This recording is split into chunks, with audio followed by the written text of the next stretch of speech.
Hello. So today we've got 4 standing poses to do, basic standing poses.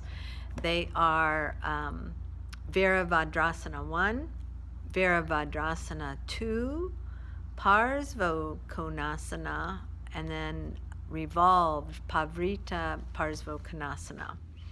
So we are going to start stepping our feet about 3.5 to 4 feet apart. Excellent. Pivoting our left foot forward. Good. And lining up the shoulders over the hips, softening the knees, feeling the feet onto the ground, tailbone tucks slightly, and then on your inhalation, raise the arms up shoulder height, palms facing down, and then on your exhale, bending the left knee, moving from the shin bone to move forward. So the thigh bone moves down. Good. The back foot is at 30 degrees, a slight internal rotation. There we go. Good. So you can see her shoulders are stacked over her hips. So more leaning back into the back right arm, and then the gaze gently, the drishti, the gaze over the fingertips. Good. Front left arm can lower down just a bit so it's more parallel to the back arm, and lots of energy that shoots out through the thumb and the baby finger side of the arms, opening up the chest. And you can plug the arm bones into the sockets to broaden the chest, and also plug the thigh bones into the pelvis. Excellent. Take a deep breath in. And then she's going to bend from the hips to come into Parsvakonasana, reaching the armpit forward. As that armpit comes down towards the knees, the back right hip moves back towards the back right foot. Hand can come onto a block. Beautiful. The hand can come behind the knee. The knee and the elbow brace up against one another to open the chest. And then the right arm extends up towards the ceiling. Good. Internally rotating arm, and the arm reaches overhead, shooting the energy out through the fingertips. One long line, beautiful line as she's demoing, from the fingertips to the outer heel. Deep breath in, exhale, tucking the chin in slightly to take a gaze up towards the fingertips. So a lot of times we can't get the gaze up towards the fingertips. You can gaze forward towards the front of the room. Check in with the head and the neck. The belly draws in slightly, tailbone tucks, lifting the chest. Excellent. Inhale to come up, and then coming up onto the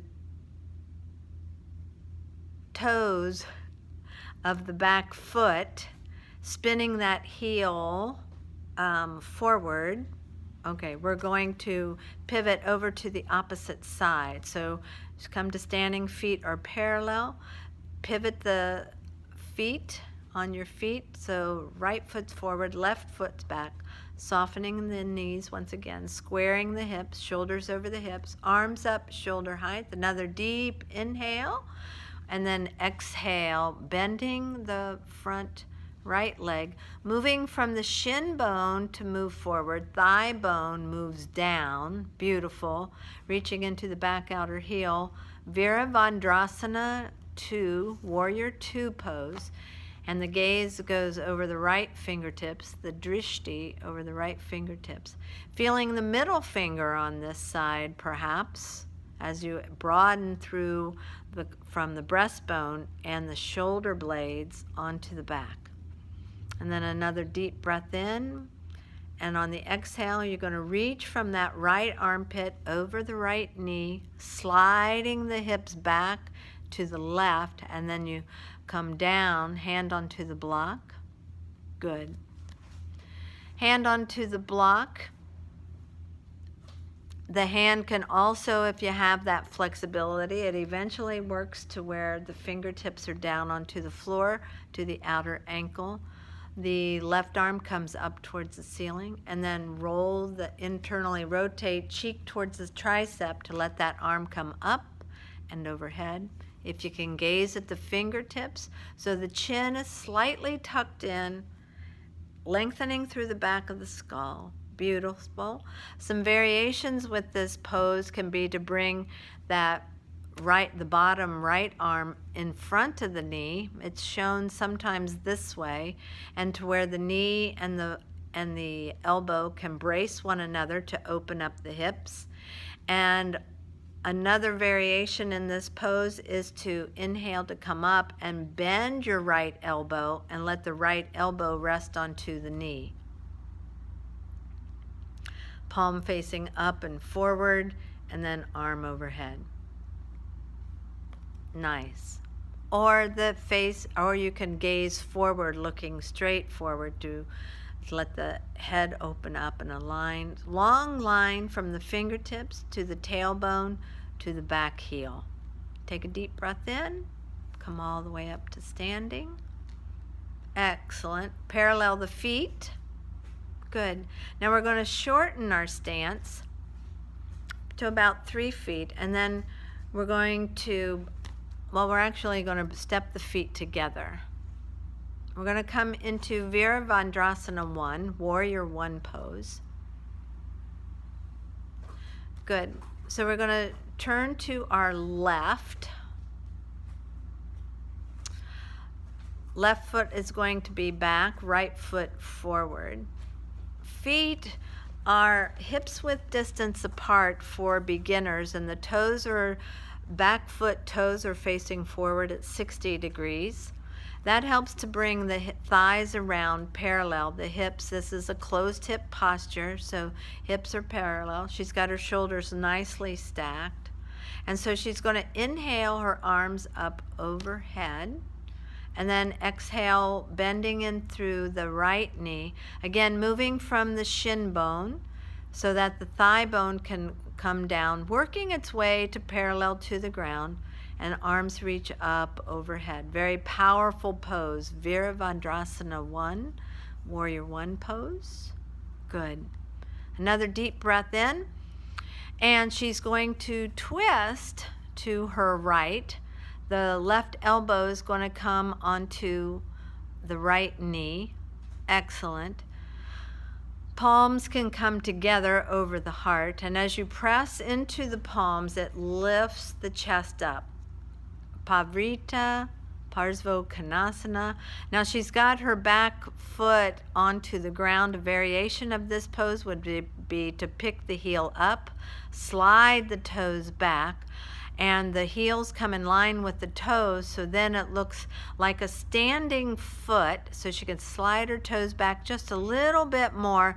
It gives more length into the back leg, very powerful back leg, and as the knee braces up against the elbow, then the chest, the shoulder blades engage onto the back, palms press, and continuing to turn the torso to the left. Navel hollows in and back towards the back rib cage. Take a deep breath in. Beautiful. Inhale and come all the way up. Good. Step the feet together. Excellent. And then we're going to turn around and face the other direction.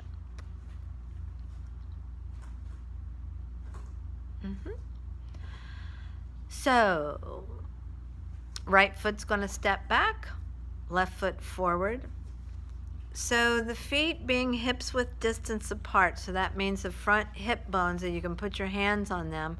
So you look at your feet so that the back foot does not move behind the ankle or to the other side of the front foot. Excellent. She's got excellent alignment here. She's going to inhale, the arms up overhead. A variation with this pose is to let the hands interlace behind the head. So you can get the elbows out to the side, the chest nice and broad, and then take a deep breath in, and on the exhale, bend that left knee forward, moving from the shin. So the shin moves forward, the thigh moves down. Her back heel right now is on to the ground. Good. She can pick up the heel, spin on the toes so the toes come more forward, sliding the toes back so that the toes are stacked right underneath that heel, giving that back foot a very powerful pushing, like a standing leg foot. Excellent. And then just straighten the elbows and let the arms come directly overhead. You can see that nice alignment of the fingertips, elbows, shoulders, and hips. Take a deep breath in, and then we're going to move into revolved Parsvakonasana as she brings that right elbow forward, lengthening into from that right hip to the right armpit. Beautiful. Palms press. Good. Opening the chest, powerful back leg. Excellent. And she continues to, as the navel draws in and back towards the back rib, powerful support of the abdominals to open the chest. And the maximum of this pose is to straighten both arms, opening up nice and broad, lifting up into that back leg. Yes, a powerful back leg, just a little bit more, few deep breaths. And breathe the posture open, expand, releasing something to your maximum experience. Excellent. And then inhale to come up, unwinding, come all the way up to standing. Good. Step or jump the feet together. Good. And there she is. Namaste. Thank you.